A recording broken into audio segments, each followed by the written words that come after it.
अस्सलाम वालेकुम जी। आप देख रहे हैं हालात। मैं हूं नौशेरवान और मेरे साथ मौजूद हैं सीनियर सहाफ़ी सईद चौधरी साहब। सर कैसे हैं? अल्हम्दुलिल्लाह फर्स्ट क्लास। Very क्या है good। आज? सर आज इमरान खान साहब ने जो अरकान असम्बली को 50-50 करोड़ रुपए देने का ऐलान किया था ना, हाँ। उस पर जो काजी फाइज साहब ने नोटिस लिया था उस पर बेंच बन गया, कल समाअत कर रहा है वो सब। यार फिर आप काजी फायजी साहब, मैंने ये कहा था जुडिशल ऑर्डर होता है वो दो जजेस पे, जस्टिस काजी फायजी साहब और जस्टिस मकबूल बकर। बिल्कुल बिल्कुल। ठीक है ना, उन्होंने ये आज खुद नोटिस लेके हाँ भेजा था चीफ जस्टिस को कि नया बेंच बनाया जाए। अब 5 रुकनी बेंच बना है। हाँ वो बेंच जो है वो सीनियर मोस्ट जज है ना, हाँ उन पे मुश्तमिल है। हाँ चीफ जस्टिस मिस्टर जस्टिस गुलजार अहमद खुद हैं उसमें, मिस्टर जस्टिस बशीर आलम हैं, मिस्टर जस्टिस उमर ताब बंदयाल हैं और मिस्टर जस्टिस काजी फायज इस्सा और मिस्टर जस्टिस इजाज़त एहसन। इसमें जस्टिस बशीर आलम रिटायर हो जाएंगे, लेकिन बाकी जो 3 अफराद हैं, उमर ताब बंदयाल साहब और काजी साहब और इजाज़त, वो सबने चीफ जस्टिस बनना है। इसमें ये भी एक अहम नुकता है। और उन्होंने जो नोटिस जारी किए हैं वो सेक्रेटरी खजाना को किए हैं, सेक्रेटरी कबीना डिवीज़न को और चीफ सेक्रेटरीज को, तमाम सूबों को, अटॉर्नी जनरल को बुलाया है। चारों सूबों के एडवोकेट्स जनरल जो हैं उनको कहा कि हैं जनाब बताएं ये 50-50 करोड़ जो दिए जा रहे हैं ये किस मद में दिए जा रहे हैं, कि वज़ीर-ए-आज़म का ये इख्तियार है और वज़ीर-ए-आज़म का इख्तियार नहीं है ये। ठीक है ना, ये तयशुदा बात है। और हुकूमत से मुराद जो है ना वो है वफाकी काबीना। सुप्रीम कोर्ट की जजमेंट है, उसमें ये कहा है कि मुख्तलिफ आर्टिकल्स आइन के जो है 90, 91 वगैरह, उन्होंने कहा जी हुकूमत से मुराद वज़ीर-ए-आज़म नहीं, वज़ीर-ए-आज़म काबीना तमाम, सिर्फ वज़ीर-ए-आज़म का आर्डर जो आर्डर नहीं है। और अब इससे पता है कि मेरा ख्याल है इन्होंने मुकर जाना है कि नहीं दे रहे। नहीं जनाब, दे ही नहीं रहे। होते ऐलान किया सी उन्होंने मसाइल सी तो उन्होंने 50-50 करोड़ तक तरक्याती काम करवा देना।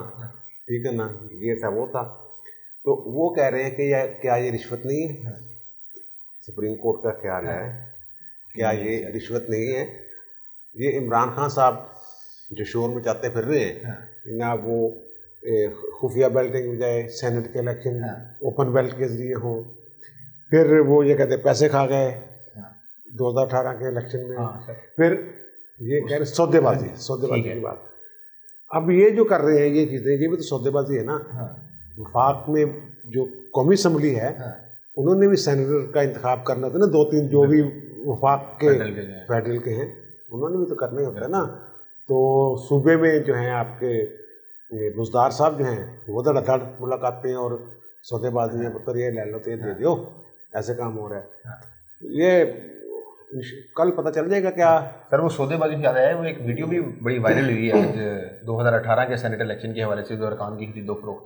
हाँ, वो वीडियोज़ है, उसमें कोई खवातीन है, एक खातून कह रही है मैंने 5 करोड़ लेना है और कुछ को 3 करोड़ तक, कुछ ऐसे 3-4 बंदों की वीडियोज़ है। अब इमरान खान साहब कहते 20 बंदे थे, मैंने निकाल दिए थे पार्टी से और नोटिस ले लिया था मैंने।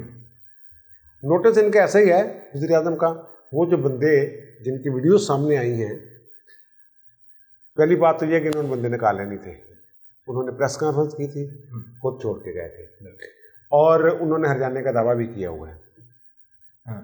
अच्छा, उनमें से अक्सर की वीडियोस भी नहीं हैं, जिनकी वीडियोस हैं उनमें इनके जो मौजूदा KP के वज़ीर कानून है ना, सुल्तान महमूद खान साहब, वो भी हैं। इनके MPA हैं सरदार अदरीस साहब, वो भी हैं। और दूसरी बात यार, ये जो कह रहे हैं ना कि 20 बंदे थे टोटल, इन्होंने 15-20 बंदे पकड़े ना बकौल लेने के कि पैसे ले दे रहे थे। अब अरकान असम्बली की 4 सूबाई और 5वीं कौमी असम्बली पहले कहा कि हमने, उन्होंने भी कुछ सेनेटर्स का इंतखाब करना होता है। ये बनते हैं 1092, 1092 बंदे बनते हैं और उनमें से रिश्वत लेने देने वाले कितने बने? सिर्फ 20 भी नहीं, 20 से भी कम, 16 कह रहे थे उस वक्त। ये 1075 के करीब बंदे पाक साफ है। अगर किसी गांव में 1-2 चोर हों तो क्या पूरे गांव को चोर कहा जा सकता है? चोरों को पकड़ना है ना। ये आपके इमरान खान साहब जो हैं ये 1092 बंदों को चोर कह रहे हैं कि ये सब चोर हैं, सब पैसे लेते हैं, रिश्वत चलती है, पैसा चलता है। ये जो अरकान असम्बली है ना उनके पास एक हक होता है कि इनकी कोई इस्तेहकाक मंजूर नहीं किया जा सकता। ये तहरीक इस्तेहकाक पेश कर सकते हैं वज़ीर आज़म के खिलाफ भी। इनको चाहिए जो कम से कम पीपल्स पार्टी और नून लीग के लोग हैं वही तहरीक इस्तेहकाक पेश कर दें, फिर वो इस्तेहकाक कमेटी के बाद जाएगा मामला। और वज़ीर आज़म तलब हो सकते हैं कि भाई जी के समूह के नाल तो अन्य वाल इल्ज़ाम लाई जा रहे हो, और नहीं तो अगर ज़्यादा ही पटा डालना है तो सिंध असम्बली में कोई MPA तरीके से का पेश कर दे और वो सिंध असम्बली बुला ले, वज़ीर आज़म कहा जी भाई जी दसो की कर रहे हो तुम, ठीक है ना। उसकी जो कार्रवाई अदालत की तरह कार्रवाई होती है, इस्तेहकाक कमेटी की होती है। तो ये वज़ीर आज़म साहब ऐसे ही अंधाधुंध 10 चोरों के नाम पे 10-1100 बंदों को कह रहा सारे चोर। तो बंदे अपने इनके खिलाफ क्यों नहीं कार्रवाई की? वो वज़ीर बनाया हुआ है, ठीक है, इनको नहीं पता था। और वो जो कह रहे हैं मैंने निकाल दिए थे, कोई नहीं निकाले थे, उन्होंने बल्कि हर जाने का दावा किया।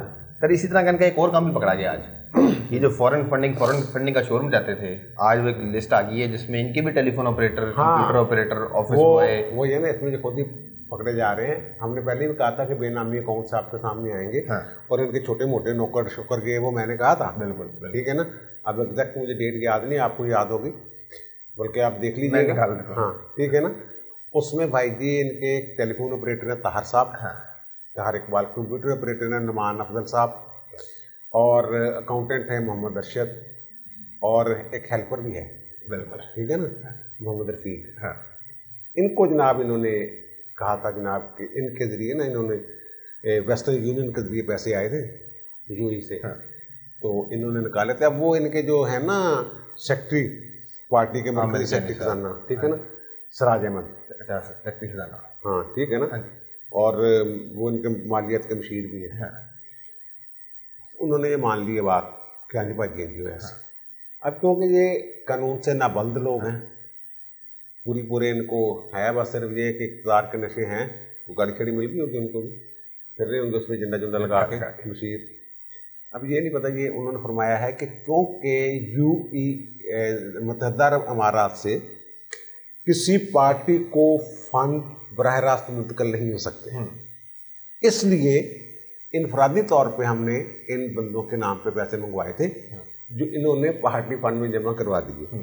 इसका मतलब है कि क्या है UAE में इन्होंने धोखा दिया है, पार्टी फंड इकट्ठे किए और मंगाए, ठीक है ना, पार्टी फंड इकट्ठे किए और UAE की गवर्नमेंट को धोखा दे के इनफरादी अकाउंट्स में वेस्टर्न यूनियन के जरिए ट्रांजेक्शन करवाएं।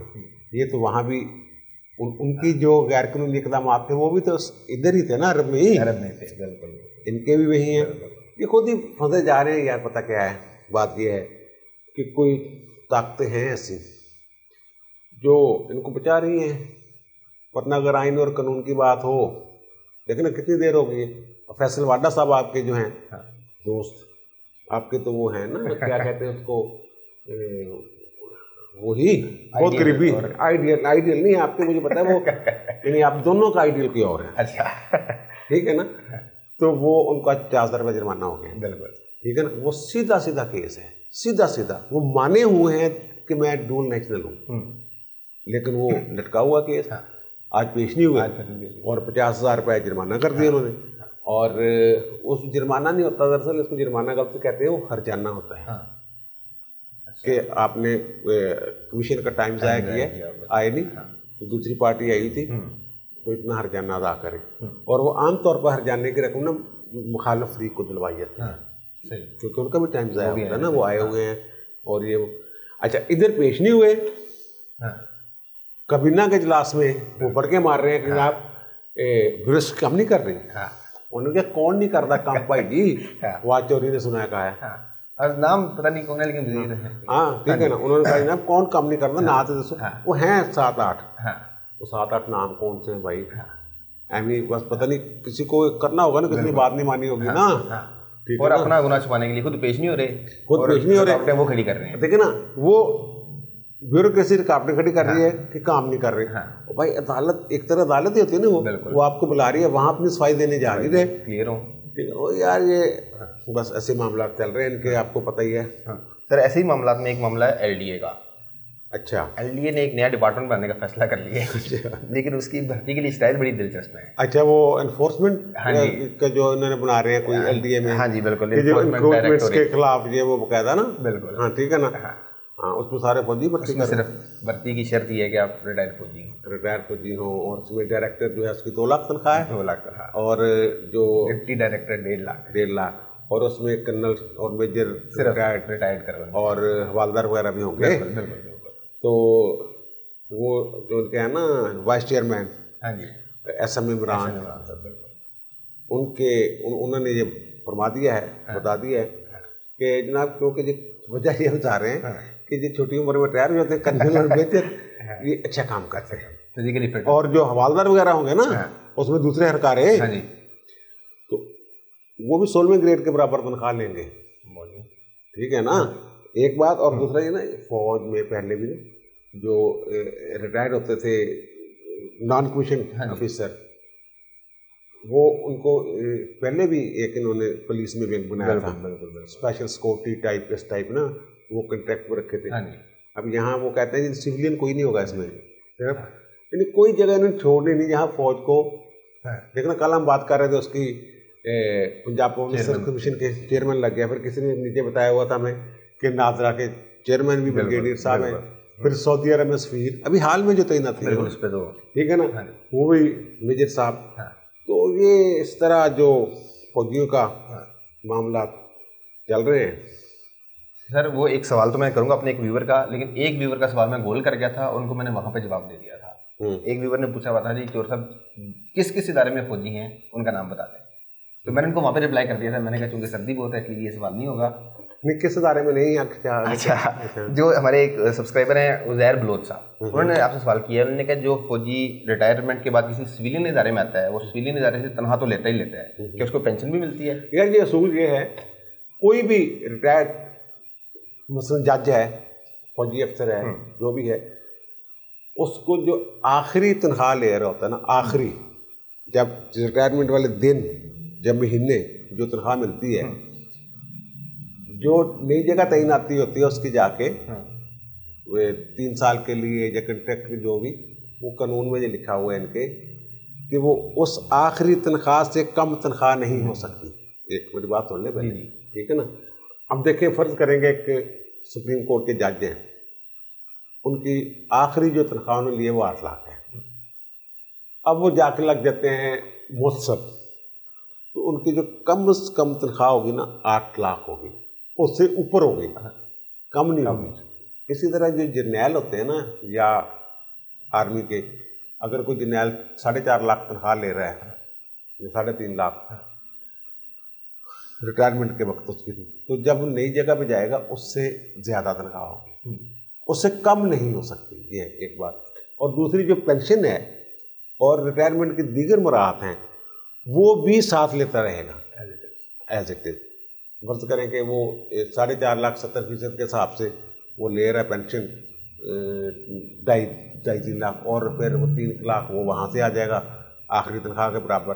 और फिर जो रिटायरमेंट के साथ उन्हें मिलते हैं ना, अर्दली ड्राइवर या खान समा में से एक, वो भी रहेंगे, और जो नया ओहदा है उसके हिसाब से भी जो मुराद हैं नौकरों की, वो भी उन्हें मिलेगी। और फिर दूसरा ये है कि पेट्रोल शेट्रोल जो है रिटायरमेंट का अलग कि इतने 100 लीटर, और जो नया होता है इसको कहते हैं मौजे, ठीक है ना। लेकिन वो नहीं यार, वो हमारे रिटायर्ड जज भी तो चले ही जाते हैं, रिटायर्ड ब्यूरोक्रेट भी आपके वो साबक आई जो बाकी मौसम लगे हुए मुश्ताक कह रहा है, ये तो ऐसे होता रहता है, ठीक है ना। ये भी मौजे करते हैं, वो भी मौजे करते हैं, तगड़ियां ना यार मास्टर है हमारे बंदे तगड़ियां नहीं मुझे ही मौजा। दूसरा सर, आपके फेवरेट वजीर हैं फवाद चौधरी साहब, उन्होंने कल रात एक टीवी प्रोग्राम में कहा कि 26 मार्च की टेंशन ना लें, 26 मार्च से पहले हम पीटीएम को आराम कर लेंगे। कोई लॉन्ग मार्च नहीं होगा। वो तो कह रहे हैं हमने बात ही नहीं करनी इनसे, हुकूमत से, ठीक है ना। ये भी तो हमारे भाई जो हैं फवाद चौधरी, ये भी तो गेट नंबर 4 के हैं ना, वहाँ वो पाए जाते हैं कभी कभी, लेकिन हैं समझदार, ये मैं मानता हूँ हैं समझदार। वो कोशिश करेंगे, लेकिन वो ISPR ने तो कह दिया कि महाराज ना बैकडोर कोई रास्ते नहीं है। मौलाना ने कहा कि हम बात नहीं करेंगे, अगर करेंगे तो ओपन करेंगे। तो ये कैसे राम करेंगे, ये इन चक्रों में है कि वो ना इलेक्शन इस्लाहात के नाम पे कोई मीटिंग शीटिंग हो जाए, और वो कह रहे हैं कि जनाब उन्होंने जो रिक्वेजिशन दी है अजलास बुलाने की जो बात की है कौमी असम्बली की, तो वो स्पीकर की मुलाकात हुई है, उन्होंने कहा जनाब अजलास बुला लें, रूल्स के मुताबिक चलाएँ, ठीक है ना। लेकिन इन्होंने तो अब ये आप बात कर रहे हैं कि उनको काबू कर लेंगे, वो कहते हैं हम राम कर लेंगे, यानी नाम लवांगे, कोई गल नहीं। तो उन्होंने मन्ना मुन्ना कोई नहीं फिलहाल, उन्होंने मौकफ सकता इलेक्शन तो सैनेटर ने होने देना पहलों। तो ये अब एक और जो मौलाना खादम हुसैन रिजवी साहब हैं मरहूम, उनके साहबजादे ने साद रिजवी साहब हैं, तहरीक लब्बैक पाकिस्तान के नए सरबराह अमीर। अब ये कहते हैं कि उन्होंने वादा किया था कि फ्रांस के सफीर को वापस भेजा जाएगा। आपको पता है ना, वजीर आए थे धरना उठवाने, और उसके फौरन बाद ही वो अल्लाह को प्यारे हो गए थे। यहाँ पंजाब में जब आए हैं लाहौर में, तो कोरोना कहते हैं हो गया था उनको, तो बहुत बड़ा जनाजा था उनका, आपने देखा ही होगा। बिल्कुल, ठीक है।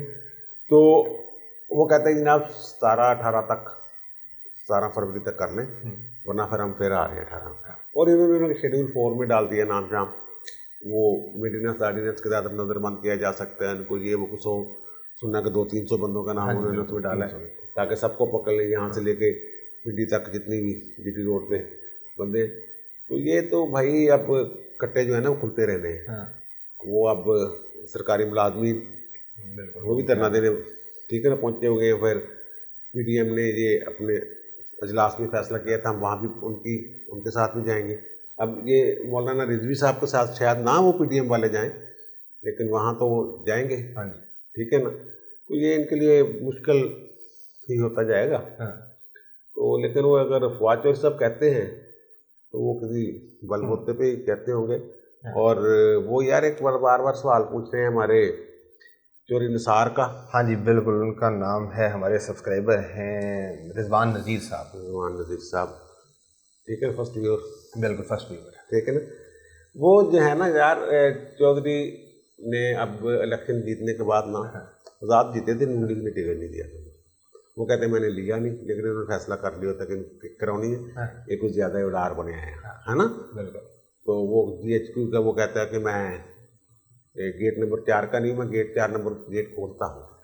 वो ये कहते हैं, ठीक है ना।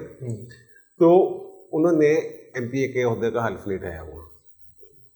कानूनी तौर पर तो यह है कि जब आइनी तौर पर कि अगर कोई बंदा जो रुकन होता है ना असम्बली का, वो अगर मेरे ख्याल 60 दिन या कुछ गैर हाजिरी होती है कि इतने दिन गैर हाजिर रहे, तो एक करारदाद के जरिए हाउस जो है उसको डिसीट कर सकते हैं। इनका और साहबदार का एक मसला ये है कि इन्होंने हल्फ ही नहीं उठाया हुआ, ये मेंबर ही नहीं है। हल्फ उठाएंगे तो मेंबर बनेंगे, असाकदार सेंटर बने हुए हैं, लेकिन हल्फ नहीं उठाया हुआ उन्होंने। एक सीट खाली रहती है, वो हर वक्त नुमाइंदगी नहीं होती। जो बंदा यार अपने हल्के की नुमाइंदगी नहीं कर पा रहा, एक हल्का बगैर नुमाइंदगी के है पंजाब में, वो चौधरी निसार का है। अब चौधरी निसार साहब जो कहते हैं मैं अंदर से गेट नंबर 4 खोलता हूँ, वो अफवाह ये फैली हुई है कि गेट नंबर 4 वालों की जो सेकंड चॉइस है ना पंजाब में, उनकी जो चॉइस है वो चौधरी निसार है।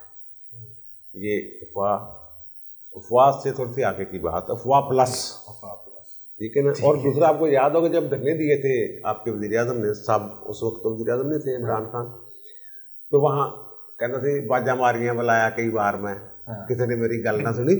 वो बार बार इनको आवाज़ें देते थे चौधरी निसार को कि चौधरी निसार तू एक अच्छा आदमी है, तू मेरे पास आ जा, तू इधर आ जा, तू इनके साथ का फंसा हुआ, तो मिस फिट है यहाँ।